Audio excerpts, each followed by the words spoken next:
So I have these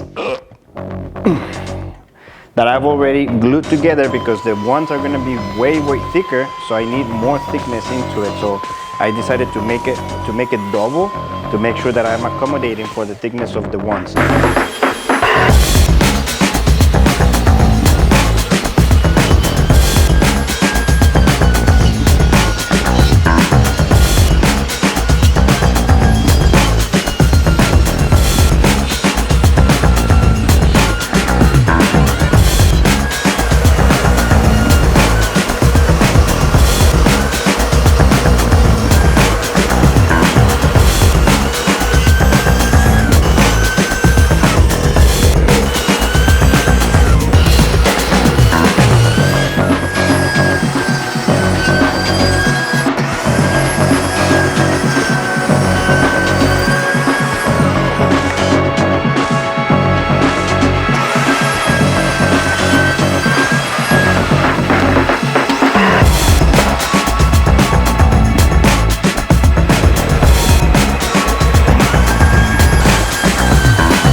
So to be honest with you, I'm not 100% sure the look that I want for this, so I'm just gonna wing it and hope that I like the end result.